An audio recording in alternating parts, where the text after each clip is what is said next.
I don't know how this will go. I say that every time, because I'm never exactly sure.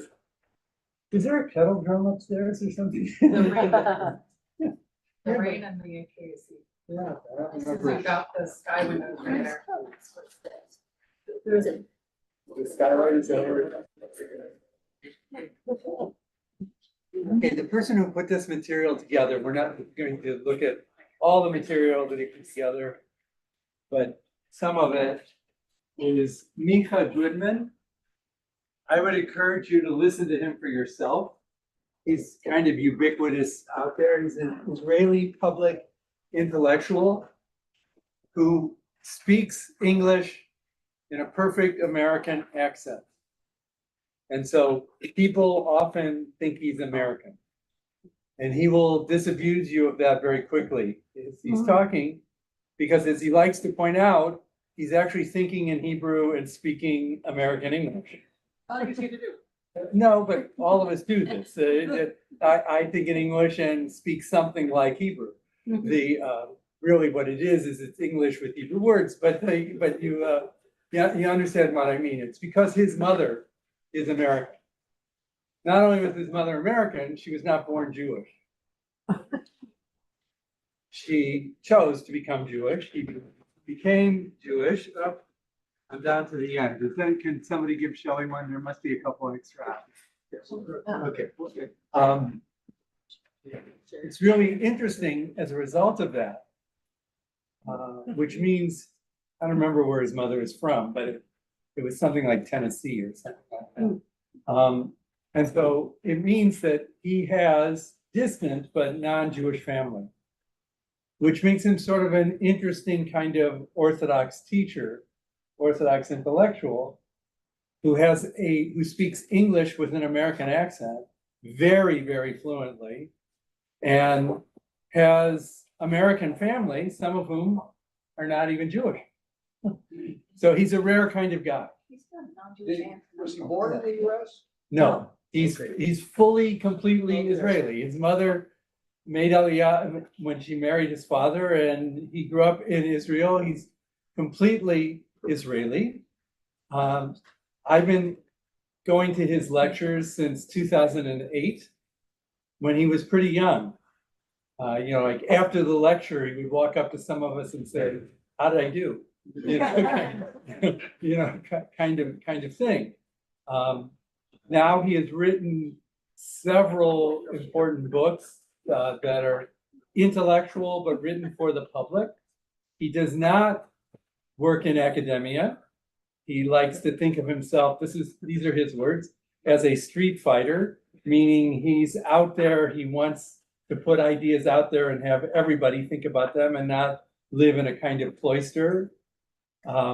He's a fellow of the Hartman Institute. He runs his own institute, but you can find him on podcasts, and you can find him on this, that, and the other, talking about all sorts of different things. He's an expert in Maimonides to the current Israeli political situation.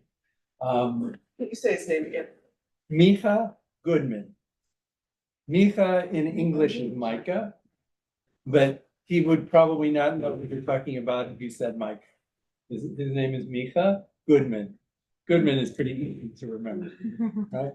Okay, so almost every year, he does a lecture at the Hartman Institute. And like each of these scholars, in my opinion, their lectures run from good to great. None of them are even mediocre. They're only good to great.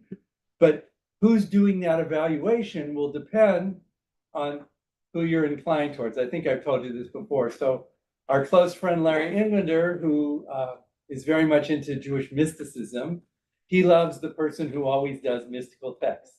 And I managed to get through the lecture, because it's not me at all. And she wasn't included. I didn't include her stuff because I'm not sure I understand what she's talking about. So wait a second. You're gonna chase each other around? Yeah, we'll just give us somebody else. No, that's okay. So I am one of his big fans. Okay, so I will say this in advance. I always find him interesting. Occasionally, he says something that doesn't really sit well with me, but it is always thoughtful and well thought out. I suspect you're going to find that here as well today. We're going to start with some medieval traditional text with Maimonides. So you can see it's page 3 of what was the booklet that I'm looking. Everybody see it? Okay, so we're going to start with the politicist subject of the law of slaves. My guess is that there are not many of us in this room who sat down to study Maimonides' passage on the laws of slaves. Am I wrong? Is there anybody here? Ina? No, No. fun. In the mission for.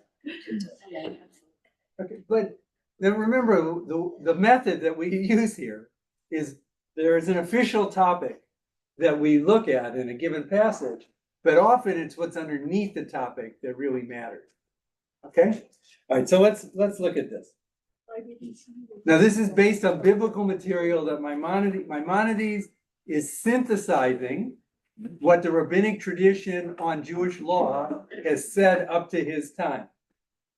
Right? That is what's making him the great Jewish legal scholar. He writes this big code called the Mishnah Torah. Right? Okay. It is permissible to have a Canaanite slave perform excruciating labor. The Hebrew for this is bifarach. That's the verb, the adjective that is used in the book of Exodus to describe what Pharaoh required the Israelites to do. Okay, that's good. I'm glad she was pouring water. Although this is the law, On your back. although this is the law, the attribute of piety and the way of wisdom is for a person to be merciful and to pursue justice, not to make his slaves carry a heavy yoke, nor cause them distress. He should allow them to partake of all the food and drink he serves. This was the practice of the sages of the first generations, who would give their slaves from every dish of which they themselves would partake. And they would provide food for their animals and slaves before partaking of their own meals. And so it is written, Psalms 123, verse 2, if you want to check, as the eyes of the slave to their master's hand, and like the eyes of a maidservant to her mistress's hand, so are our eyes to God. There are two kinds of slaves. Eved Kanani, literally a Canaanite slave, meaning non-Israelite slave, and Eved Ivri, a Hebrew slave, an Israelite. Is it worthwhile to have a Hebrew slave? If you're looking at it strictly from an economic point of view, I think that the answer is clearly no. Because you have to treat this slave almost as if he is a Ben Bait, as if he is a member of the house, or she is a member of the house. They get the same food, they get the same kind of accommodations, you have to think about them, you have to take care of them. They're a slave, but they're really a member of your household. So strictly from an economic point of view, probably, maybe they don't pay for themselves, if you follow what I'm getting at. However, an Eved Kanani, you can see, you can ask to require to work bifarach, to work doing excruciating labor, the kind of thing that you wouldn't ask an Israelite to do. That's the law. Maimonides recognizes that's the law. Is that he could have stopped right there. But what does he say? Is the mention treat them well? Right. You have to treat. If you're really a mensch, of course you're a Jew, then you should be a mensch. So if you're a mensch, you have to treat them well. I mean, look what he says. No, you don't make them do this ridiculous heavy work. Slaves carry a heavy yoke or cause them distress. No, you let them partake in all of your food, all of your drink. This was the practice of our sages, he says, right? Before the sage himself would eat, he would make sure his slaves and his animals had food. So what is Maimonides trying to tell us here about the law? There's the letter of the law. Low bar. Yeah. But if you want to be a good human being, and you notice what did he end with? What kind of human being does he think is a good human being? Look at the last few words. Just like a slave, maybe a better. If you have a really well-trained dog, what is the dog doing all the time? Watching you. Because the dog's goal in life is to make you happy. That's why everyone should be a dog person. This is never true about cats. Never. Okay? So he's saying, just like that, the Israelite should have his or her eyes towards God. Which, in this case, what does that mean?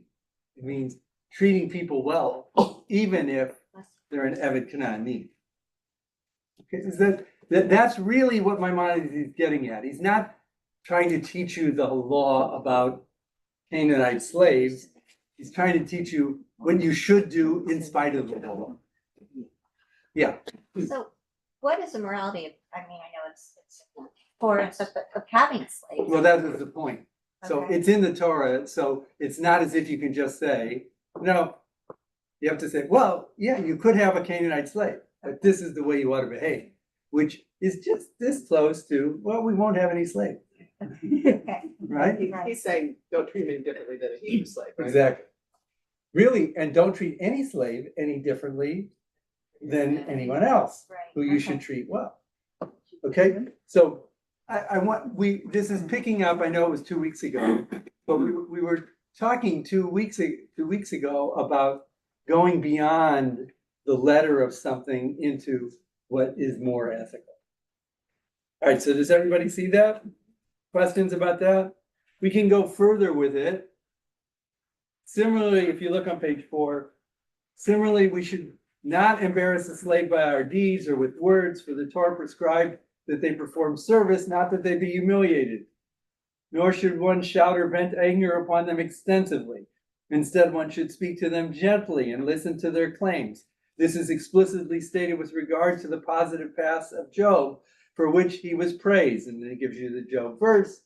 Have I ever shunned justice for my slave and maidservant when they quarreled with me? In other words, Job is saying, I don't deserve this, God.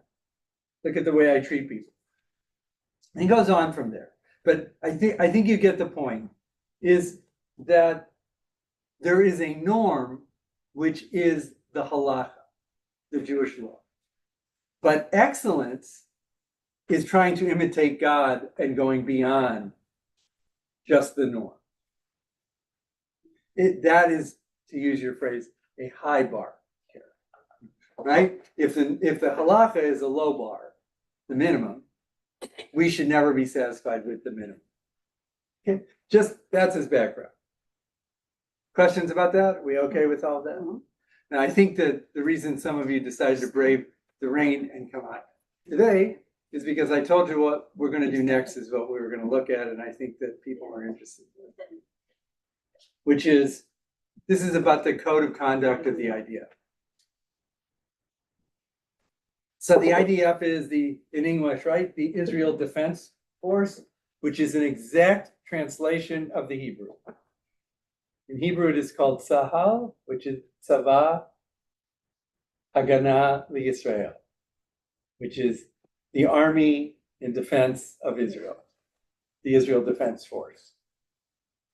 You know, once upon a time, even here in the United States, we had the Department of Defense.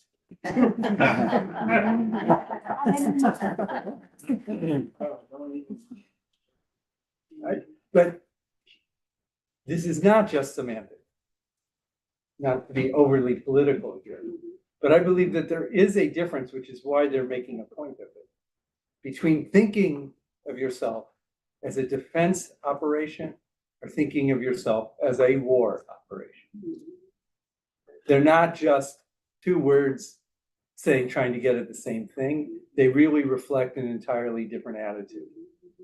So I believe it is not an accident that the Israeli army is called the Israeli Defensive Forces.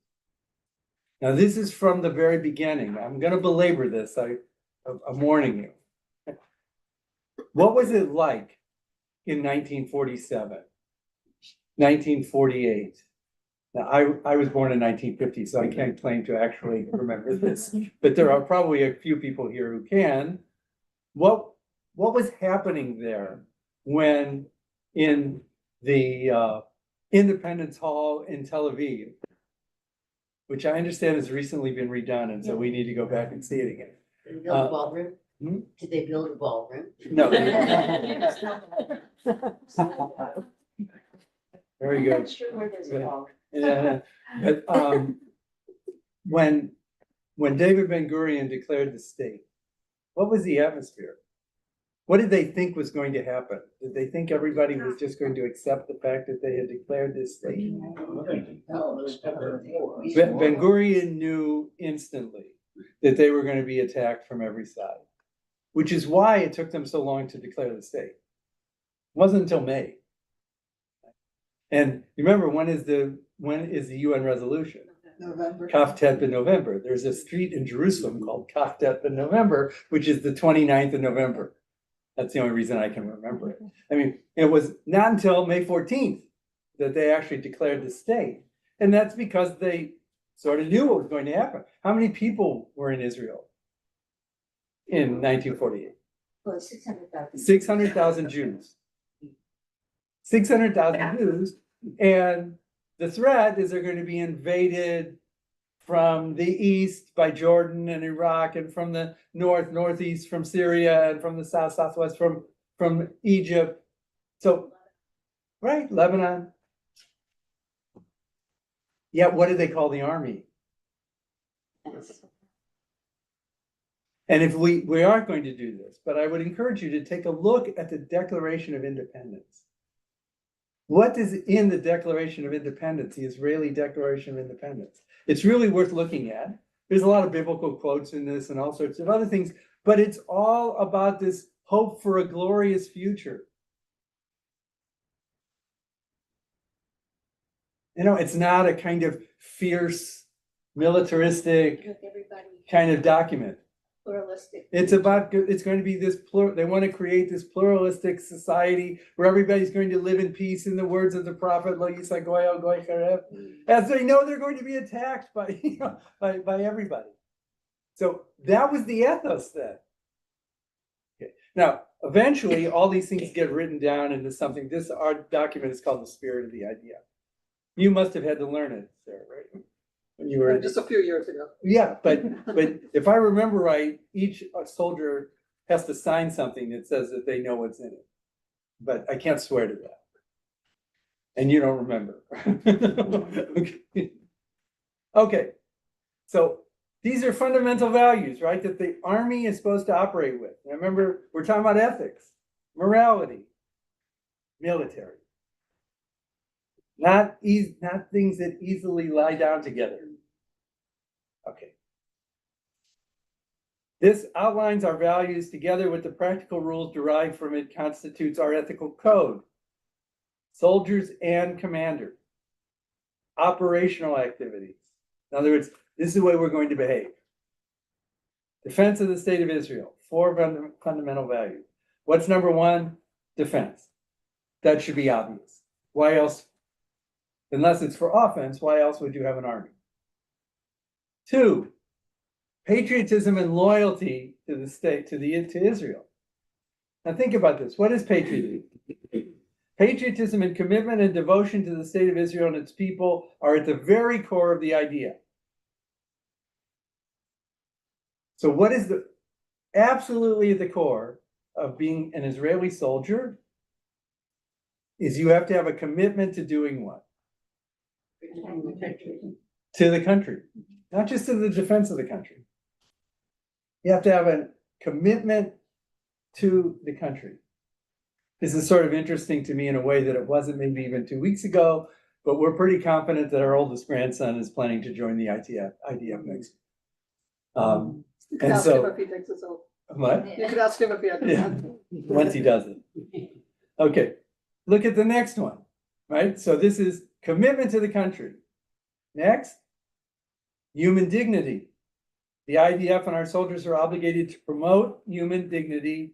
Every individual is of inherent value, regardless of their ethnicity, religion, nationality, gender, or status.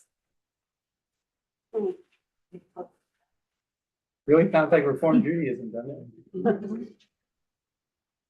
Okay, this is what every soldier, these two things I want to focus on particularly, we'll look at number 4 in a second, but the business from patriotism means what draws from this is the need to protect human life, Israeli human life. And the business from human dignity says that there is a kind of check on that.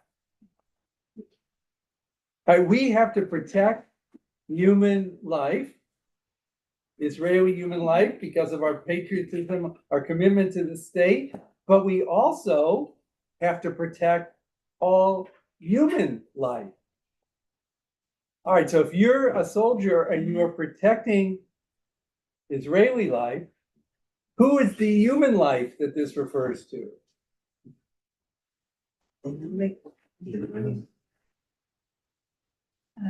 Could be your enemy. Or at least the non-combatants among your enemy. Do we see this? Once you start to look at it a little bit, how it starts to grow out of it. Okay.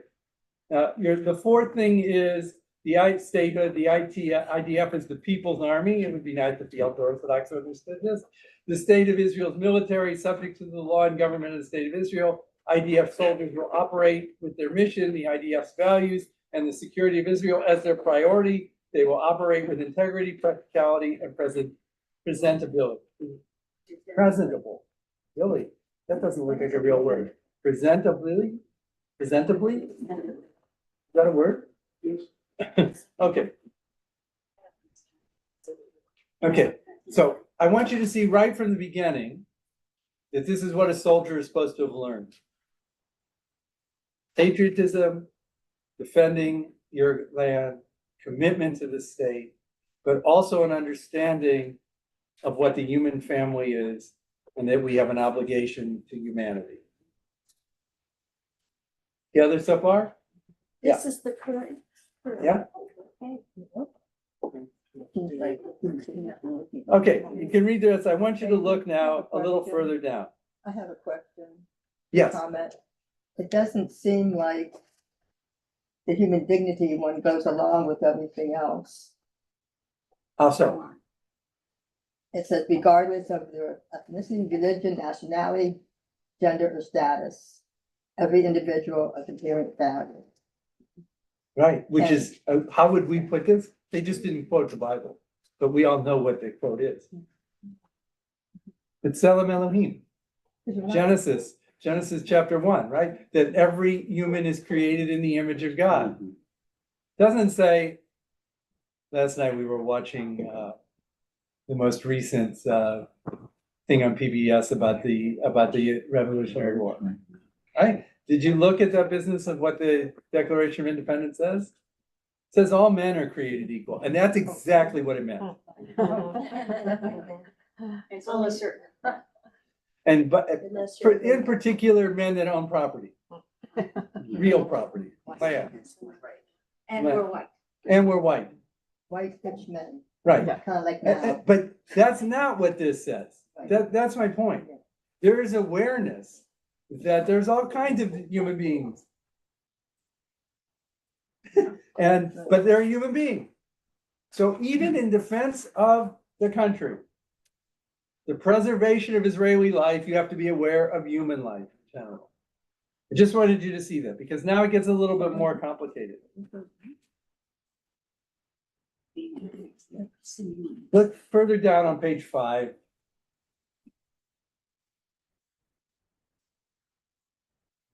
An IDF soldier will conduct themselves in a manner that is required of them and in a manner they expect their fellow soldiers to act. They will do so out of recognition of their ability and responsibility as an IDF soldier, outside of it to be a worthy role model for those around them. So who are you fighting for? I think that what I'm about to say is probably, I was not in an army, but it's probably true of every armed forces. When people are actually fighting, they're really fighting for the person next to them. Your buddies in the platoon or on the ship or whatever it is. And this is a recognition of this, that you're going to influence each other. So we have to try to do that on the highest standard. How so? Human life. An IDF soldier will recognize the critical importance of human life and behave in a safe and measured manner at all times. Safe and measured manner at all times. During combat, the soldier will put themselves and their fellow soldiers at risk only to the extent required to fulfill their mission. Let's unpack that a little bit. What does that mean? You will only endanger yourself to the extent that is necessary to fulfill your mission. Now here we're talking about soldier to soldier, right? No John Wayne crap at the end of every one of his movies. You are obviously going to endanger yourself in a military situation, but only to the extent that is absolutely necessary. You are not supposed to endanger yourself overly. This is also B'Tselem Elohim. You were created in the image of God also. So you're not allowed to overly endanger yourself. You are required to defend yourself because you were created B'Tselem Elohim also.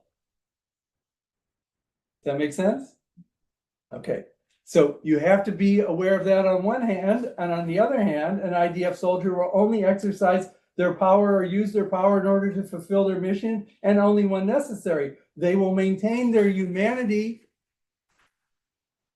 right? Their humanity, combat, and routine times. The soldier will not use their weapons or power to harm uninvolved civilian prisoners, and will do everything in their power to prevent harm to their lives, body, dignity, and property.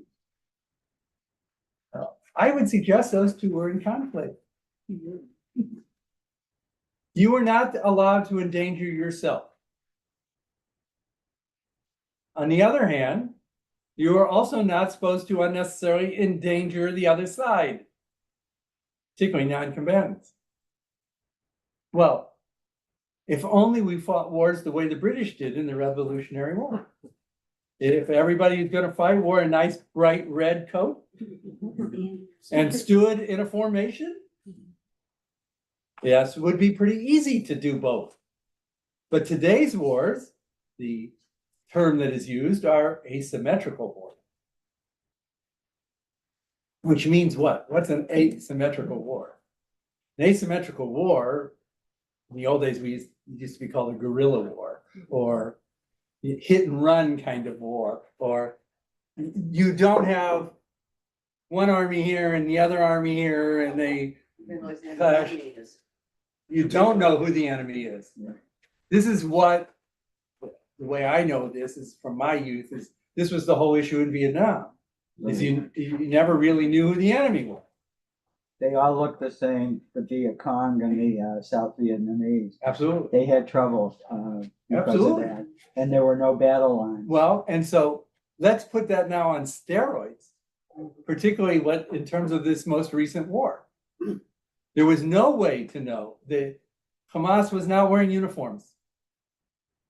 They were dressed like everybody else. They only wore uniforms when they created a dress parade. Yeah. It's the only time they wore uniforms. So how do you do both? How do you protect yourself, which you are required to do, both in terms of this code and as a core value, Jewish value? And you have to protect, one second, and you have to do your best to do no more harm than is absolutely necessary. You have to try to protect them. Now, how do you do that when you don't know who the enemy is? Patty. How does that align with and I know you say that, children are being used as shields, but how does that align with children that? So it happens, this was also true in Vietnam. I believe it's been true in virtually every war since since Korea, since Vietnam, is that children are often combatants. Women are often combatants, depending on how you define combatant. All right, but so how do you make this decision? And on top of it, when you're 18 and your life is in danger and you've been in the field for weeks and weeks, how do you know whether you should pull the trigger or not? Even if you are doing your best to live up to all of these clauses. You've been told this from basic training on, that these are your obligations as a soldier. How do you make the right call? Because if you make the wrong call, you're probably dead. You make the wrong call, the other one is probably dead. What are you going to do? Well, I think most of them are going to choose to err on the side of the other one being dead.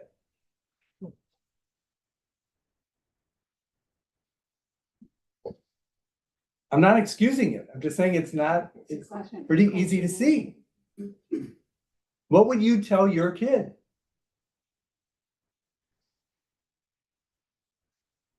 That's what it's up against. This is really what is going on. I said this before, it's easy if you believe that the world is binary, that the world is good and bad, righteous and evil. And so if what you're pointing to is evil, then the other side has to be right, has to be righteous, has to be good. But when the reality is all of the choices are between bad and worse, you can see this has been the theme that we found our way back to almost every single time as we look at these different materials. That's a whole lot messier, a whole lot more difficult. And to my knowledge, there's no easy way to resolve it. So you may have heard of these terms. Look at the bottom. It's called the purity of arms. If you've heard this term in Hebrew, it's called Tohar HaNeshek. That the Israeli army functions with an ethos of purity of arms. That the IDF soldier will only exercise their power or use their weapon in order to fulfill their mission and only when necessary. That's what they mean by purity. The bottom of page 5. Okay. I read it. I'm just trying to emphasize it. That is a key value. It is why I'm not going to try to defend what I'm about to say, but it is why the Israeli army thought of itself as the most moral army in the world. You will, if you haven't heard this, it's surprising. Israelis tended to think that their army was the most moral army in the world because of these values. That we care about ourselves, we care about our own defense, but we care about humanity. We have an ethic of the purity of arms, that we only use our power to the extent that is necessary in order to accomplish the mission, rather than simply for the glory of using them. This only deals with basically hand-to-hand combat, foot soldier combat. It doesn't deal with artillery, it doesn't deal with the Air Force. I think it does. No, it does. I think you are right that it is, the language here is in terms of the individual soldier. But the values, I think, apply on all the levels. So the question, If you're dealing with artillery or air support, you're not dealing with a situation where you are in danger, well, generally. that depends. This sounds legalistic, but that depends on the use of your term, dangerous. Yeah. So if the enemy, that a neutral enough term, I don't know, the other side is firing rockets at you, using your air power to take out their rockets, is that a matter of appropriate use of your power? Okay, do we agree it is? Yeah. Mhm. What if they're firing them from a hospital? No, And that's. No, you can't, no matter how good your smart bomb is, or how good your artillery shell, whatever it is, it's going, in order to take that out, it's going to take out a big part, or if not all, of the hospital. Which value? Is it the importance of recognizing human life, or is it the importance of protecting each other and protecting the state? Which one takes precedent? Well, I don't think it's a surprise that what the Army said is, apart from the publicity, apart from the public relations about all this, but the Army's claim is that when they hit a hospital, it was only because they were being fired on from the hospital. Let me give you another example. Based on the humanitarian clause, you're distributing food. And mobs of people start running at you for the food in an aggressive manner. Probably because they're starving. But mixed into them are who knows what. And they're running right at you. What do you do? Opportunity. What do you do?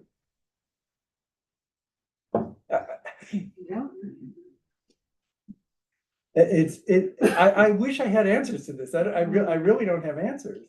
What I'm after is an understanding of exactly what they're up against. And by the way, I think I know this situation the best, but I think that we could come up with other similar kinds of scenarios and situations, whether we're talking about the American Army or some other conflict. These are the decisions that some level of commander is making. Sometimes it's from the very top, but it often is somebody on the ground, a lieutenant, captain, a sergeant, with a platoon, are making these kinds of calls, making these kinds of decisions. I just think it's inevitable in what's called asymmetrical war. Yes. I have a question. Were we shot at, Israel shot at from hospitals? Yes. Yes. Right, Yeah. that's what they set up. Schools, hospitals. Schools, Yeah, it pains me to answer this Right. way. Yeah, because they kept saying Apartment that they knew buildings. that there were, some of the Hamas, Headquarters. Yeah, your commanders. commanders, thank you, there. But I never heard that they had shot at us. Well, they did, about they that. had, so Okay. let's take it to that step in terms of the question here. Okay, so I made it an easier question because I used the example of them picking some civilian base to actually fire rockets and missiles. But what if they're only stored there and they're going to be fired? Do you have an obligation to prevent that from happening? Even though there's lots of innocent people there, you still make the. I can't hear you. I said, even if you assume maybe the people there are innocent, you still make the decision because of the perchance it goes to be used against you. You would. Well, they don't have, the rockets aren't sitting there as decoration, right? So they're going to be used. And there isn't, the question then is, we believe in both of these values, but are we going to prioritize our own people? And if we're going to prioritize our own people, which seems to me sad, but not unreasonable, then we're going to take those out before they get used. Even though they're in a hospital. Now, the question is there a line? Is there a line? Because this kind of thinking, Polycarp problem on crack.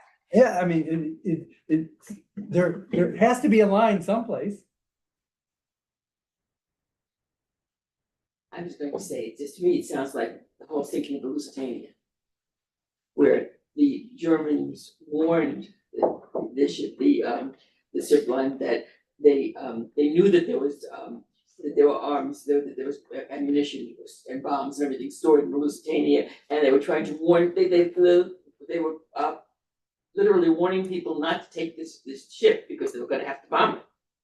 And of course, the government said, oh no, there's nothing, this is just your passenger ship. And of course, lots of people died as a result. Now, the Germans, in a sense, were acting honorably by saying, hey, we know this ship is gonna be bombed. Right? And so, since you bring that up, which I should have brought up and didn't, not the Lusitania, that didn't occur to me. But that's where the warnings come from. So when you read about them dropping leaflets or saying we need you to move, it sounded horrendous. 1 million of you have to move from here. You have to leave your homes, which really sounded like a war crime. But the point was, you need to get out of the way. Just like in your example, because the bombs are coming. There's a little bit of a difference there, though, in the sense that they're telling these people, you have to go somewhere, and like, where am I gonna go? Whereas with the Lusitania, it's like, okay, we'll skip this trip this year. But, and I can't put myself in a position to easily defend everything that happened. As a matter of fact, I am certain things happened that are not defensible. I think that can be said about every war. So I am certain it's true. I also believe, at least for the first year of the war, every attempt was being made to try to find the appropriate balance. I don't know that I can say that about particularly the last 6 or 8 months of the war in particular, but I want you to see where it grew up, what it grew out of, and actually what Israeli soldiers are taught, what Israeli commanders are taught, and what they themselves think they are doing. So one of the downsides of this kind of thinking is if you believe you are doing this, when you are being bombarded with negative public relations from every place else, your answer is, well, that's just all anti-Semitism. Because you know what you're trying to do. And that's why many Israelis feel this way. They're really not interested in hearing what anybody else thinks about what they've done. They know what they're doing. And if anybody else thinks something negative, it's really just anti-Semitism. Yeah, Bob. Okay.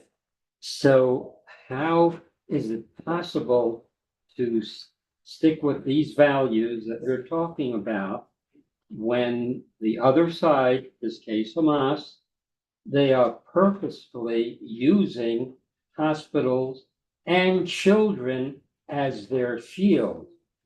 And I don't really know how the PR in Israel really can get that across. Because once you begin to see that these Hamas group is using children, they really don't care how these children, if they're killed by Israelis, because that's a PR victory for them.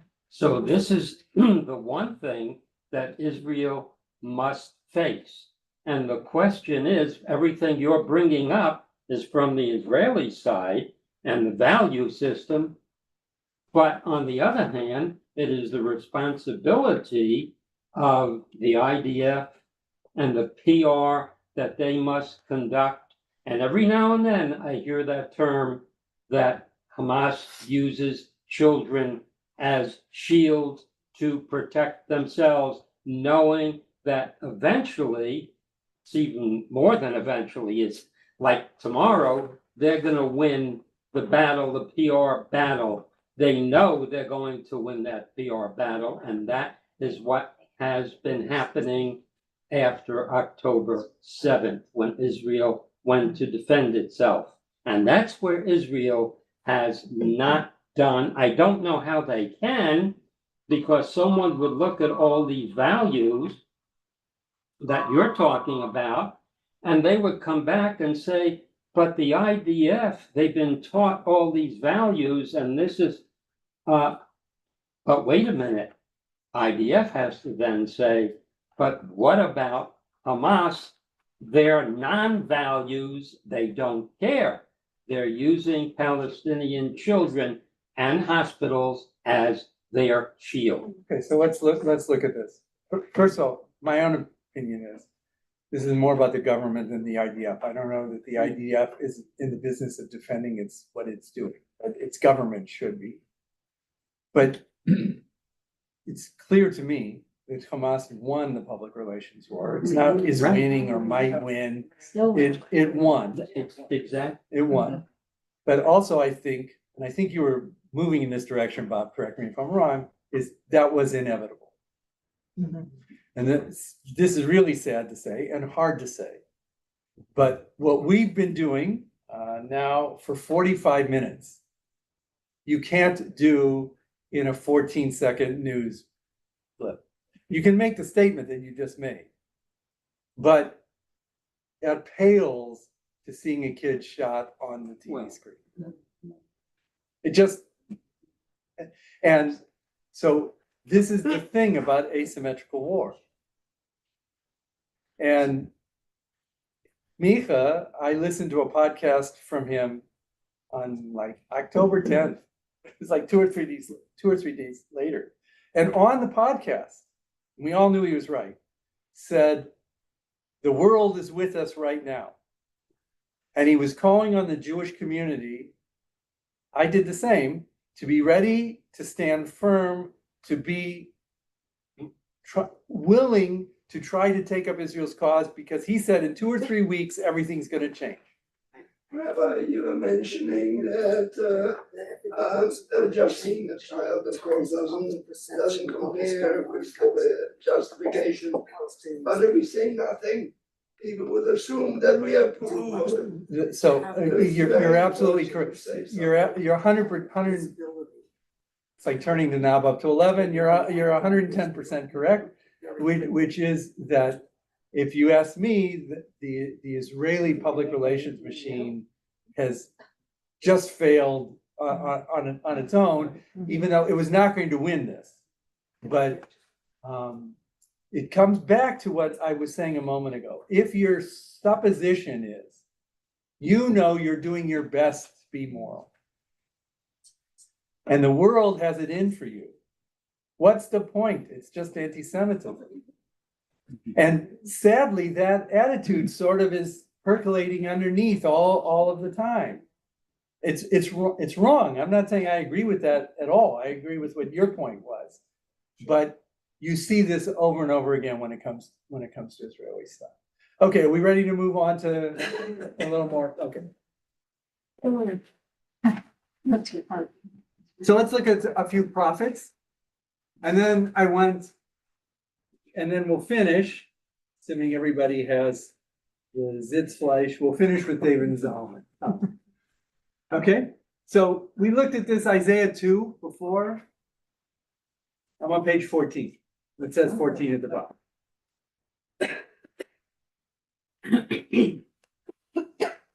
We can always go back to something.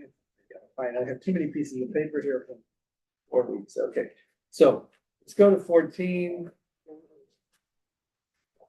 What does Isaiah say? The word of Isaiah prophesies concerning Judah and Jerusalem in the days to come. The mount of God's house shall stand firm above the mountains and tower above the hills, and the nations shall gaze on it with joy, and many people shall go and say, come, let us go up to the mountain of God, the house of the God of Jacob, that we may be instructed in God's ways, that we may walk in God's paths. For instruction shall come forth from Zion, which is actually Torah shall come forth from Zion, the word of God from Jerusalem. Thus God will judge among the nations and arbitrate for the many peoples, and they shall beat their swords into plowshares, right? We know it from there. Okay, so what is it when we were talking about utopian visions and what motivates us? This is a utopian vision. What is Isaiah saying in this utopian vision? He has other ones, but what is he saying here? This is the famous one, the one we like, which is what? What will be the end of days? No more war. No more war, right?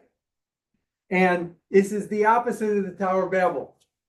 Remember the Tower of Babel, they all were together on a big building project. God was unhappy with the project and split them all up, right? Now they're all going to come together to another kind of project, to the temple, another hill, right? Another high point. Only they're going to be brought together. Everyone's going to be brought together under Zion and Jerusalem, and people are going to learn to work it all out, right? This is a great utopian vision, which I argued is only good as a motivator for trying to get us to make things better, not as something that we believe is going to happen if we just wait around long enough and pray hard enough for God to finally do it. Okay? You'll see that Isaiah 11 has a little different kind of take, but I want to look at Ezekiel. Ezekiel's on page 15. You're all familiar with the famous Ezekiel passage about the dry bones. Dry bones was in Ezekiel before it was a comic strip. It's a famous Israeli comic strip. All right. Yeah, and we all know them bones, dry bones, right? That's where the sun comes from, that the foot bone's connected to the neck, right? It comes from Ezekiel. That Ezekiel has a vision, a dream in which he sees a valley of dead bones, which is the house of Israel. But the bones come together. Ezekiel's asked, can these bones come together? And Ezekiel says, how would I know? and they come together. There's a resurrection of the house of Israel in the story of the dry bones, the valley of dry bones. But here's a little different. The word of the Lord came to me. O mortal. Actually, the Hebrew is Ben Adam, which in modern Hebrew, Ben Adam is a way of saying mensch, roughly. Means son of Adam. It means being a human being. So they translated it here as mortal. Turn your face toward Gog of the land of Magog. You familiar with this? The chief prince of Meshech and Tubal. You've never heard of those places? Prophesy against him and say, thus said the sovereign God, lo, I am coming to deal with you, O Gog, chief prince of Meshech and Tubal. I will turn you around and put hooks in your jaws and lead you out with your army, horses, riders, and all of them clothed in splendor, a vast assembly, all of them with buckles and shields and swords. Among them shall be Persia and Cush and Put, everyone with shield and helmet, Gomer and all its cohorts. Don't ask me where these places are. They're just places. Beth Targama in the remotest part of the north and all its cohort. The many peoples with you. Be ready, prepare yourself, all your battalions. If you keep reading down to 10, you see that God goes to war with them. And ultimately, what happens to Gog and Gog of Magog?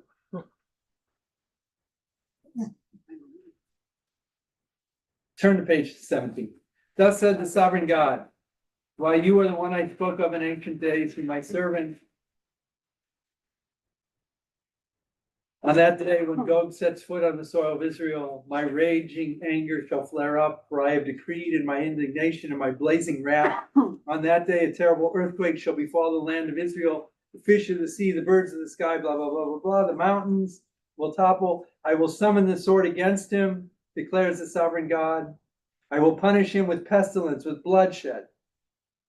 Thus will I manifest my greatness, my holiness, and make myself known in the sight of many nations.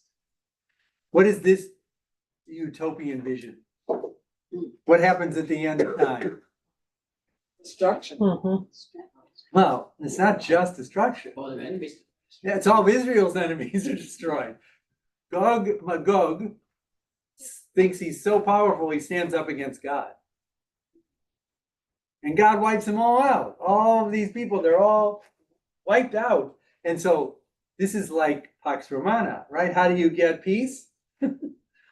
Wipe out all your enemies. Subjugate all of your enemies. And so the Ezekiel passage, unlike the dry bone passages, which is a kind of passage of the house of Israel being resurrected, or the Isaiah 2 passage, which is about everybody will see the light. They'll all come flowing to the mountain of the Lord, and we'll be one multifaceted community that will all get along with each other. No, this is going to be a war. This is the war at the end of time, in which God prevails and destroys all of the enemies. And then you have peace.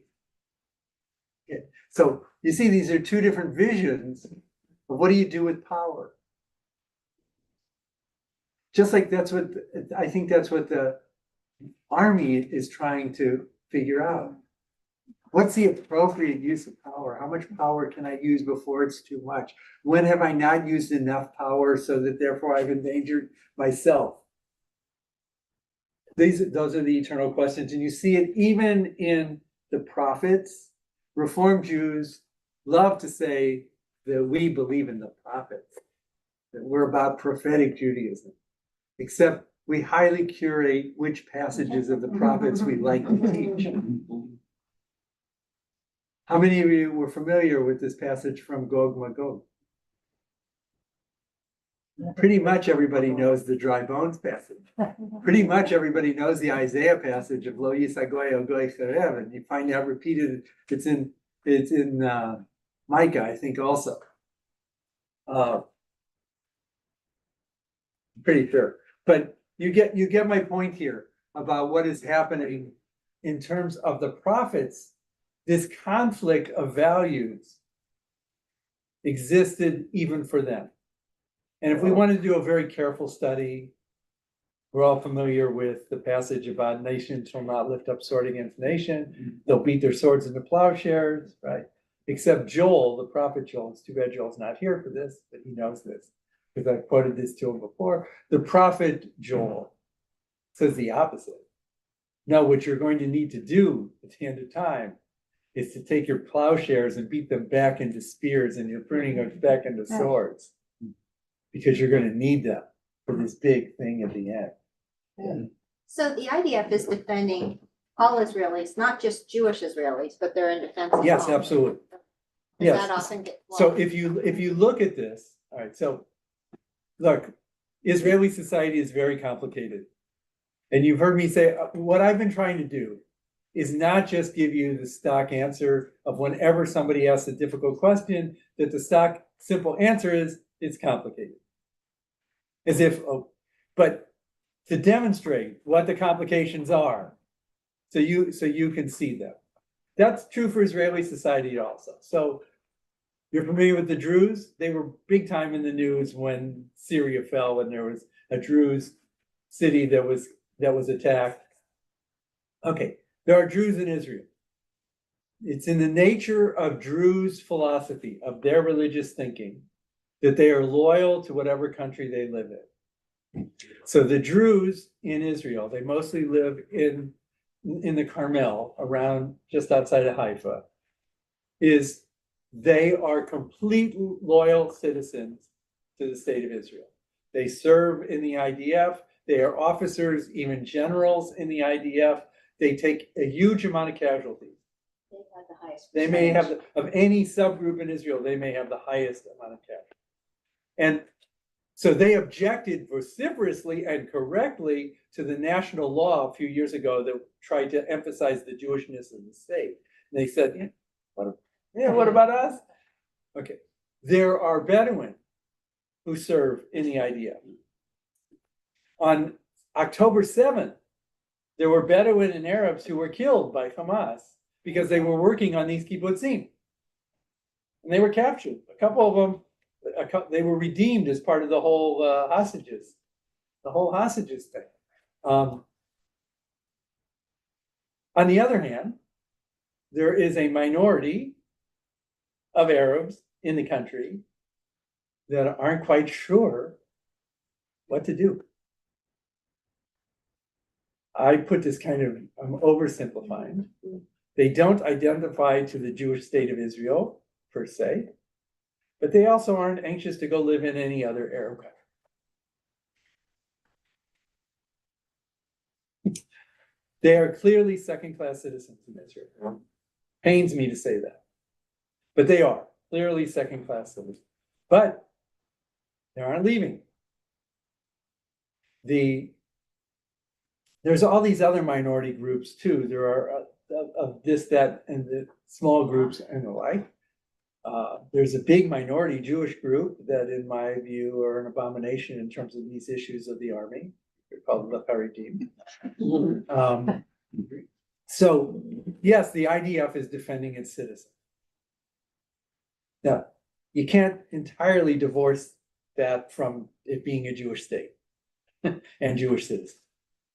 Okay, so it's complicated, but there is an answer for it. Does anybody else have a question about this kind of thing before we look at something else? No, I think it's really so. You might want to read Micah. It's on page 20.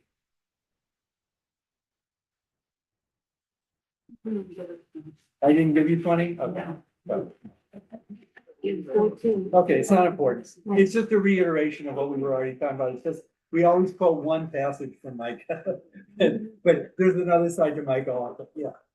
About the Orthodox Israel that do not establish legitimacy of the state. Yeah, what about You know, I mean. That's what I was just talking about. That's why I said it's complicated. So I consider what is happening to be an abomination. That is the result of a quirk of a political system where they have undue political influence, and they are being allowed, in my view, to shirk their responsibility as a citizen.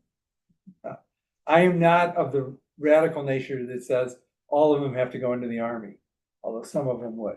But I think all of them have to do national service, just like everybody else. Yeah. And they're using all of their political power to avoid it. And worse than that, not only are they shirking, to use the term, but they way disproportionately draw resources out of the country than what they put back in. Oh, Way way. disproportionate, not even Because close. they don't work. Well, lots of them don't work. The women work. Do they pay taxes? Well, No. if they work. Oh. So they get You paid. don't pay income taxes unless you have income. Now, the women, about 80% of the women work, but 65% of Haredi men do not work In Israel, in Israel. not in New York. Not in New York and not in Antwerp. In Israel, 65% of Haredi men are not working. And because of that, they get all sorts of stipends because only their wives are working and they're often kollel somewhere.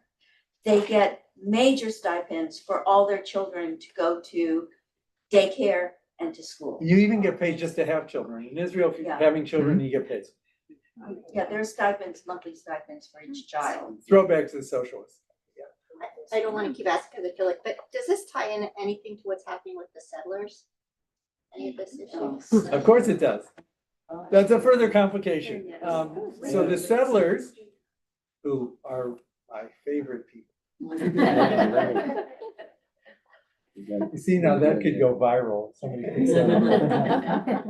Not only is this on, I checked this today, but they've actually transcribed the nonsense that I say into underneath the video. Anyway, the settlers, on the one hand, are a major problem, in my view, politically and in terms of what their goals are. Essentially, their messiness. And they draw a huge amount, disproportionate also, not like the Haredim, but they draw a disproportionate amount of the wealth of Israel into what they are about, apart from the politics and all the rest of it. But in terms of the war, they have perverted Judaism, in my opinion, into a belief that the number one mitzvot is defense of the land. Now, for them, that's all the land from the river to the sea. And actually, they want to include Gaza in that. And if you got them to talk honestly with you on the side, they'd probably tell you this part of Lebanon and this part of Syria. But, all these kinds of things, in the Bible, the land of Israel is defined in one place as from the Euphrates to Egypt. So you would probably get that from them, but they all volunteer for the army. They're all about the army. Because for them, the number one mitzvah his defense of the land. So that's not the issue in terms of this war. It's just plenty of other issues. And if you've been reading about what's been going on in the West Bank in the last 2 weeks, but it's really the last 2 years since this war started and everybody's attention had been diverted, it's just horrendous. It's just horrendous and very, very bad. But that's another complication. Let's look at Kings, David and Solomon. Page 24. Okay. Chapter 17. Number 17, 1 Kings chapter 8. But will God really dwell on earth? Even the heavens, to their uttermost reaches, cannot contain you. How much less this house that I have built? Yet turn, O God, my God, to the prayer and supplication of your servant, and hear the cry and prayer of your servant offers before you this day. Who is the servant here? David. Solomon. May your eyes be open. How do we know? Did David build the house? No, Solomon. May your eyes be open day and night towards this house, towards the place which you have said, my name shall abide there. May you heed the prayer that your servant will offer toward this place, and when you hear the supplications of your servant and your people Israel offer towards this place, give heed in your heavenly abode, give heed and pardon. Whenever one person commits an offense against another, and the latter utters an imprecation to bring a curse upon the former, and comes with that imprecation before your altar to this house, hear in heaven and take action to judge your servants, condemning the one who is in the wrong, while vindicating the other who is in the right.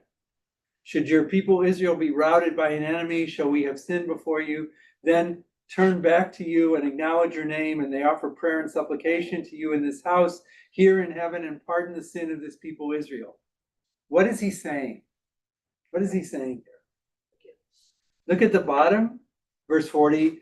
Thus may your people revere you all the days that they live on the land, and you gave to our ancestors. Or if a foreigner who is not of your people Israel comes from a distant land for the sake of your name, for they shall hear about your great name and your mighty hand and your outstretched arm, and thus come to pray towards this house. O hear in your heavenly abode, and grant all that the foreigner asks for you for. Thus all the people of earth will know your name and revere you, as does your people Israel, and they will recognize that your name is attached to this house that I have built. What is Solomon saying here? What is his theology? Justice for everybody. Justice? Reward. If you turn to God, if you believe in God, even if you're not born here, if you're not of the Israelite people. Yeah. But he wants people, Solomon is praying that God will listen to them. Mm-hmm. And forgive them. And forgive them. So what kind of house is this that Solomon has built? It's a house for all people. Remember that little thing? Let my house be a house of prayer for all people. That's what Solomon is all about. He wants to build a house for everybody. Sure, it's going to be the Israelite worship shrine. God, open to everybody. And he even asked God to listen to everybody. You get sort of an interesting image of who Solomon was all about. Solomon, to me, is a very controversial figure. So we call him Solomon the Wise. He had special abilities. He was a superhero. He could talk to animals. He was Dr. Dolittle before there was a Dr. Dolittle. You know all of the stories about Solomon and his great wisdom. It all stems from the famous story about Solomon. Right, let's cut that baby in. What if the mother had said, okay. I'll tell you, I was certainly not that she, okay. Nobody's going anywhere for She didn't stop the killing because she was the real mother. She was the real mother because she stopped the killing, no matter who gave her to the baby. No, I agree with As an adoptive parent. Yeah, I agree with you. Absolutely. Absolutely, I agree with that. But because of that story, he's Solomon the Wise, and then this whole folklore grew up around him. What's the problem about Solomon the Wise? What happens after he dies? He did such a great job that everything fell apart, that the kingdom falls apart, it divides in half. His son is not able to maintain the kingdom, and and you end up with Israel, the northern kingdom, and Judah, the southern kingdom. They're significantly weakened, which makes it easier ultimately later, but easier for Assyria to conquer the north and then Babylonia to conquer the south. So is Solomon a great hero, or is he a villain? This happens a lot. I feel the same way about Rabbi Akiva. We love to talk about Rabbi Akiva as if he was the all and end all of the rabbi. Right? We quote him even on Yom Kippur afternoon during the martyrology, that he's saying the Shema, even as he's being burnt at the stake, right? Now I can praise God with all my being. It's such a great little story. Except he also was probably the key rabbinic support of the Bar Kokhba rebellion, which was this disaster of a rebellion against Rome, which is what led to the Jews being thrown out of Jerusalem. Is he a hero or villain? People are complicated. Two things can be true at the same time. You need to remember that. So what about Solomon? Hero or villain, right? Let's turn to page 26. When it was raining like this and we were during services, you can't hear anything. It is amazing how loud the rain is on the first of the building. Right, but if you're in the sanctuary and the entire dome is doing this, it's like, at one point I stopped. David Goldberg was there that night, who was the building chair. And I said to David, really couldn't have done something about this? And his response was, it's not leaking. And not everybody needs to knock on wood. Like, what's the record show, for example? Okay, so let's look on page 26. King Solomon loved many foreign women, in addition to Pharaoh's daughter, Moabites, Ammonites, Edomites, Phoenicians, Hittites. If you're female, you better stay away from Solomon. From the nations of which the Lord had said to the Israelites, none of you shall join them, and none of them shall join you, lest they turn your heart away to follow their gods. Right? This was strictly a kind of concern that the Jewish people was about loyalty to God, and anything that would turn you towards idolatry, like a spouse. It's always a woman's fault. Well, some things are accurate here. I was wondering why they assumed that the other side will win out. Why did they think so poorly of Israel that they, Look, that it would we're looking at the biblical text. All right, but was Solomon concerned about this issue? Such Solomon clung to and loved. He had 700 royal wives, 300 concubines. It's amazing he lived. And his wives turned his heart away. I never understood polygamy. One is enough? It was like the appeal. I don't get it. Really, I don't get it. He was 30 when he died. He was busy after that. I couldn't remember their names. He didn't worry. Okay, number 33.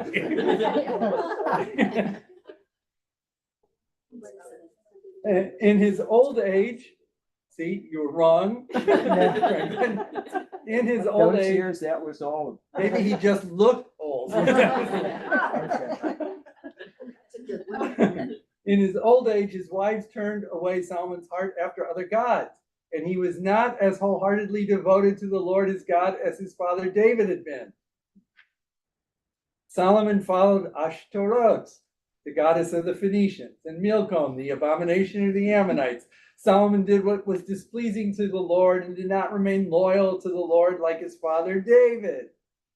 At that time, Solomon built a shrine for Chemosh, the abomination of Moab, on the hill near Jerusalem, and one for Molech, the abomination of the Ammonites. And he did the same for all his foreign wives who offered and sacrificed to their gods. Do you know how many temples there had to have been in Jerusalem? The Lord was angry with Solomon because his heart turned away from the Lord, the God of Israel, who had appeared to him twice and had commanded him about this matter not to follow other gods. He did not obey what the Lord had commanded, and the Lord said to Solomon, because you are guilty of this, you have not kept my covenant and the laws that I enjoined upon you. I will tear the kingdom away from you and give it to one of your servants. But for the sake of your father David, I will not do it in your lifetime. This should sound to you like the end of Godfather 1. I will tear it away from your son. However, I will not tear away the whole kingdom. I will give your son one tribe for the sake of my servant David and for the sake of Jerusalem that I have chosen. So the whole split kingdom is to David. Let's contrast this to David. What do we know about David? Who is David? What do we know about him? Well, we like to think of him as the sweet singer of Israel, right?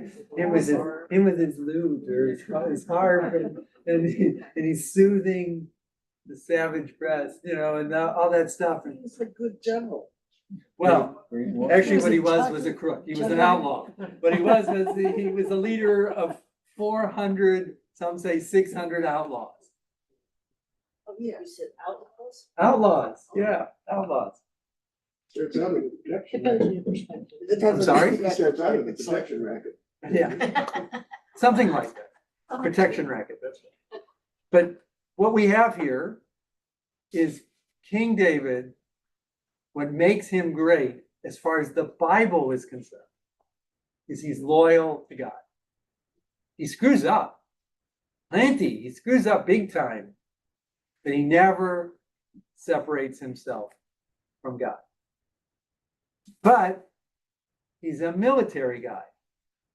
And we know from Chronicles, I don't remember the name of it, Divrei Hayamim, and we know from Chronicles that God says that you will not build the temple, you will not build my house because you have blood on your hands. So Solomon builds the house. David, loyal, screw up, blood on his hand. Solomon builds the house. Why did he have all those wives? Did he have a libido out of control? Yeah, this was all about forming relationships with the whole area. So David is about fighting. Solomon is about talking. David is about conquering. Solomon is about making alliances. That's what each one of these wives was all about, and why he allowed the wives to build a temple, and why he was so pluralistic. He was establishing relationships. He was creating his power, not militarily. Maybe we would call it today soft power. David is all about hard power, conquering armies. Yes. Didn't the Moshiach, anointed one, wishing for the Messiah, refer to David, a warrior king? Well, it starts the way a king. Kings in Israel were not crowned. They were anointed with oil, made, and that was the sign of their being a king. So Saul, David, Solomon, they're all anointed. So that's what Mashiach means, anointed one, who will come, by tradition, will come from the house of David and will be God's anointed one. Right. Do we know how many children we have? And how many children did Solomon have? I don't know. Maybe it says that, but I don't know. It might be in the text that I'm just not that good at. Okay, if he was all of these various women from different areas or territories trying to gain power or Influence. whatever. Yeah. Did he actually turn himself away from God? Well, from the biblical writer's perspective, that is the equivalent of turning yourself away from God. Oh, Literally having all these wives and building temples to their gods and allowing that to happen, you are fostering idolatry. So therefore, so he saw it one way, God saw it another. well, according to the biblical writer. Okay. Okay, the biblical writer. Now, what I'm trying to show you is two images here.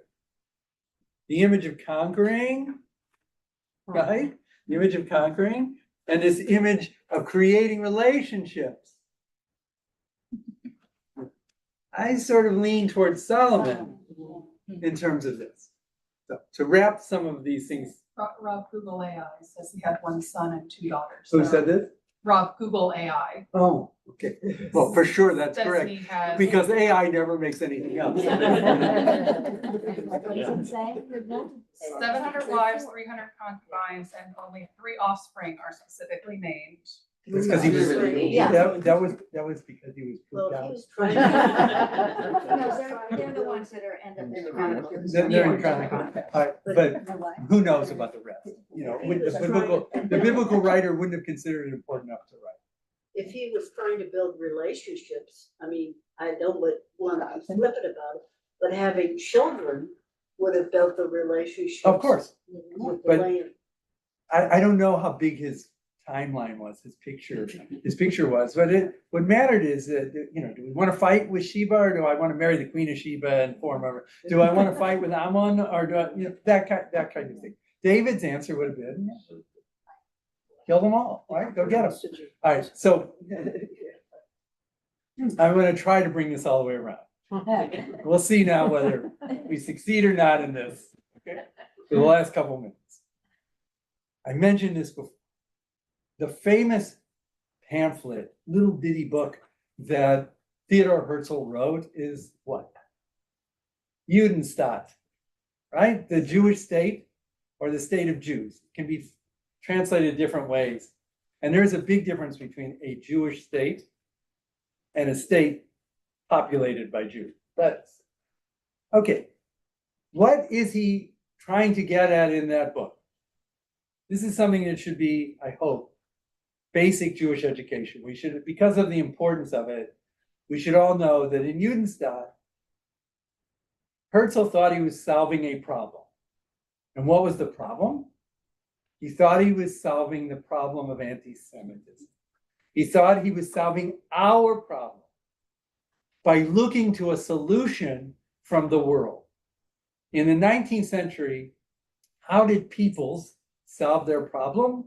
With nationalism, right? That's how you get all these new nation states. That's how Ireland, they want to be Irish, not British, right? And Italians, the unification of the German states, you know, it doesn't matter where it is, but it's about nationalism. He thought if we were a nation like every other nation, just like it makes no sense to be anti-Italian in Italy. It makes no sense to be anti-Polish in Poland. If you had a Jewish state, there would be no anti-Jews, anti-Judaism. And of course, he thought all the Jews would go live there for that reason. And so he was solving a Jewish problem by looking at what the world was teaching us. Is that the only book he wrote? He wrote another book, not so well known, called Alt New Land, Old New Land, which, by the way, a kind of translation of is Tel Aviv. What is Tel? Tel, an archaeological hill. The old. Aviv, rebirth, new growth, right? So Tel Aviv is kind of the Alt New Land. And in the Alt New Land, what is he writing about? Is he still trying to solve the problem of anti-Semitism? No, that's Judenstaat. What he is doing now is he thinks that the Jews in their land are going to solve the problems of the world. Not the world help us solve our problem. we're gonna help the world solve their problem, its problem, by what did he think there'd be a temple in Jerusalem? What did he think this temple was going to be? In Altanullah. Thinks it's going to be a university. It's going to be the great seat of knowledge, where we'll learn everything and be able to teach it to the world. Where Israel is going to create a kind of little utopia that everybody else in the world is going to be able to see and emulate. So in the first book, in Judenstadt, he's all about solving our internal problem, looking at the world. In the second book, he's all about solving the world's problem by us doing what we can to help the world. One's inward looking, the other's outward looking. Look at that Isaiah passage that we looked at. That's kind of outward looking, all the nations are going to come to us, versus the kind of Ezekiel passage that we looked at where we're going to defeat God's going to defeat them all for us. It's kind of inward looking. It's like, what kind of Jews are we? Are we going to be the inward kind or the outward kind? Are we going to be like David, which is all about us? We're going to be about Solomon, which is us and them. And Jerusalem is big enough for everybody's temple. Yes, it'll be us. It'll be our capital. This is our land, but it's open to everybody. I think that this is one of the great Jewish questions. Clearly, the Reform movement is about being open. There's other forms of Judaism that are all about being closed. Yeah. What is this interpretation of, Could you or be louder? how did he feel about incorporating some of the people that were already there that maybe weren't Jewish? Oh, you talk Solomon? No, I'm talking about Herzl? Herzl. I don't think he's worried about that. I really don't think he's worried about it. He wasn't very much of a parochial Jew. He didn't know any Hebrew. He didn't know a lot of Jewish texts. He was a highly assimilated Austrian Jew. He thought probably in this new Jewish country, they'd speak German. Because everybody who's educated speaks German. So when you hear people say that Zionism is a form of nationalism, are they wrong? No, that it is. It's Jewish nationalism. It's the movement towards a nation state for the Jews.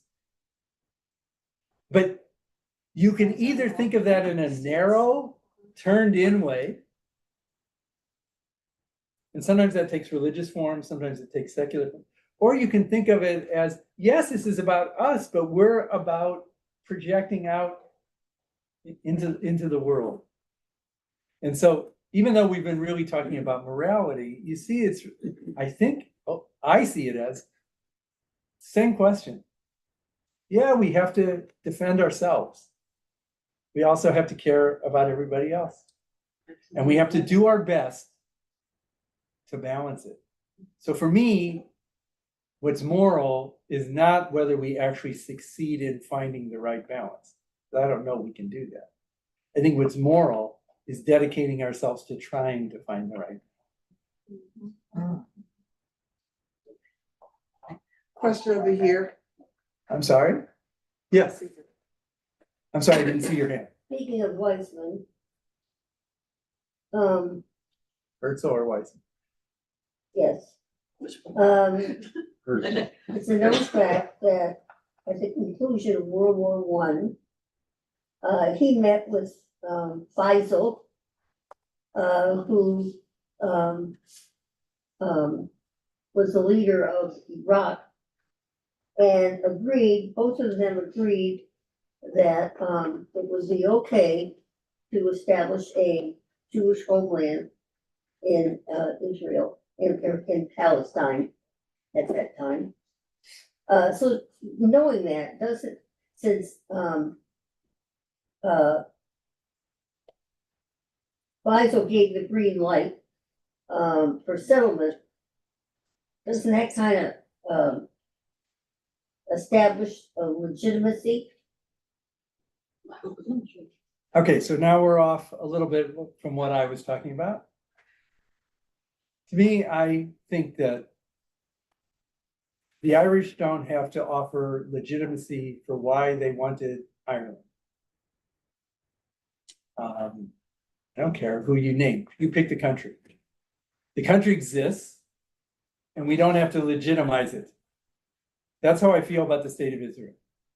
Does that mean that there aren't problems in the history of Israel, that there aren't? Are we going to say that we have to legitimize the United States of America because of its history? Is anybody saying that?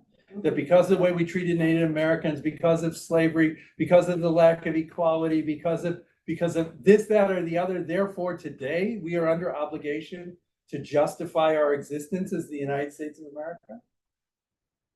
I feel exactly the same way about Israel. Just like every other country. Did good things, it did bad things, but you don't justify its existence. Only Israel is being asked to justify its existence, generation after generation after generation. There is no country that was founded we did a whole session whose hands are clean. You can't do, that's why we did this. You can't do anything and have your hands be clean. One more question. So what do you get with people who say that they don't, it's a theocracy though, they don't believe in? It's not a theocracy, not okay. yet anyway. Okay, okay. There are people who want to make it a theocracy. There are people who want to make it a theocracy, and they're the people that I don't fly with. Fly on, right? Okay. All right, but nevertheless, right now, it is not a theocracy. Is that because we are an ethno-religion? Is that? I think it's because the people of Israel, the citizens of the state of Israel, the majority of them overwhelmingly do not want a theocracy. Now, 50 years from now, depending on the demographics, we're talking about people who have 8 children at a minimum, so it's even for you, we're talking about,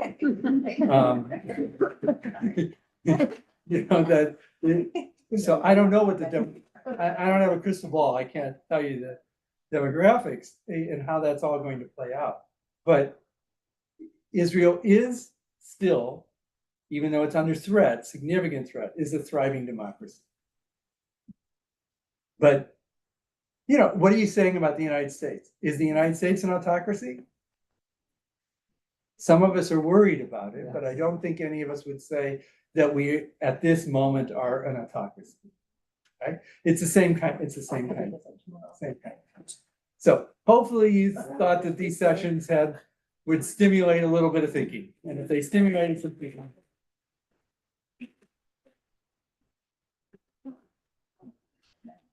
You don't want to do some more.